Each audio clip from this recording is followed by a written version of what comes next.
यार हमने विद्युत बल रेखाओं के बारे में तो पढ़ लिया, पर एक बात समझ में नहीं आ रही कि ये आपस में प्रतिच्छेद क्यों नहीं करती हैं, या फिर खुला वक्र ही क्यों बनाती हैं, बंद वक्र क्यों नहीं। सो हेलो दोस्तों, मेरा नाम है नीरज और मैं आप सबका एक बार फिर से स्वागत करता हूँ नीरज कोचिंग क्लासेस में। और हाँ, इस वीडियो में मैं आपके इन सभी संदेहों का निराकरण कर दूंगा कि विद्युत बल रेखाएं खुला वक्र ही क्यों बनाती हैं या फिर आपस में प्रतिच्छेद क्यों नहीं करती हैं, और ये सब इतनी आसान भाषा में कि आपको दूसरी वीडियो देखने की कतई जरूरत नहीं पड़ेगी। सो वीडियो में अंत तक बने रहिए। तो चलिए शुरू करते हैं। सो स्टूडेंट, जब हम पिछली वीडियो में विद्युत बल रेखाओं के गुणों के बारे में पढ़ रहे थे तो उनमें से दो प्रॉपर्टीज या गुण ऐसे भी थे कि विद्युत बल रेखाएं एक दूसरे को कभी भी प्रतिच्छेद नहीं करती हैं और विद्युत बल रेखाएं खुला वक्र बनाती हैं, अर्थात बंद लूप नहीं बनाती हैं। देखो, इनमें से एक पहला क्वेश्चन हम देखते हैं कि दो विद्युत बल रेखाएं आपस में प्रतिच्छेद नहीं करती हैं, क्यों नहीं करती हैं, या आपस में क्यों नहीं काटती हैं। इसका सिंपल सा आंसर है बच्चों, बहुत आसान आंसर है। अगर आप ये समझ गए एक ही पॉइंट को तो आप कभी भी इसको नहीं भूलने वाले हो। तो देखो, यदि दो विद्युत बल रेखाएं आपस में प्रतिच्छेद करेंगी तो एक ही बिंदु पर दो स्पर्श रेखाएं खींची जा सकती हैं, जिसमें विद्युत बल रेखाओं की दो दिशाएं हो जाएंगी, जो कि संभव है ही नहीं, असंभव है। अतः विद्युत बल रेखाएं आपस में कभी भी प्रतिच्छेद नहीं करती हैं। चलिए थोड़ा चित्र के माध्यम से भी समझ लेते हैं। मान लीजिए एक AB है, ये विद्युत बल रेखा, दूसरी विद्युत बल रेखा है CD। अब ये एक दूसरे को इस बिंदु पर प्रतिच्छेद कर रहे हैं। देखिए, इस बिंदु का नाम भी हम दे देते हैं O। हमने क्या देखा कि AB CD को O बिंदु पर प्रतिच्छेद कर रही है, मतलब O बिंदु पर काट रही है। तो आप देखेंगे कि इस बिंदु पर दो स्पर्श रेखाएं खींची जा रही हैं। ये AB की स्पर्श रेखा ये बन गई, इसका हम नाम दे दिए E1।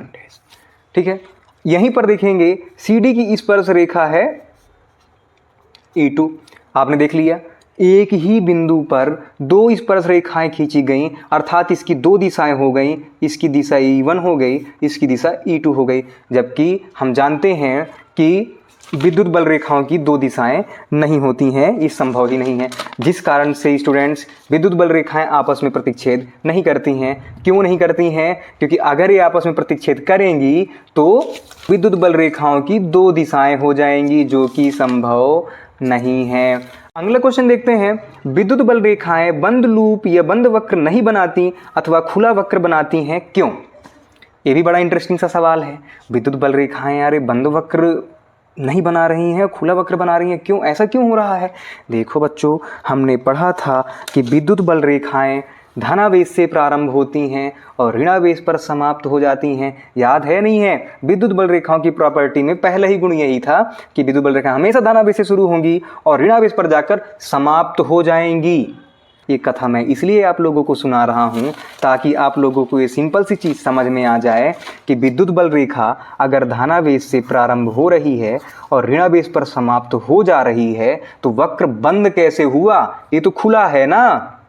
ठीक है, बंद कैसे होता? अगर ये धनावेश से प्रारंभ होती और ऋणावेश पर समाप्त ना हो करके ऋणावेश से वापस धनावेश की ओर आ जाती। अब ये बंद दिख रहा है।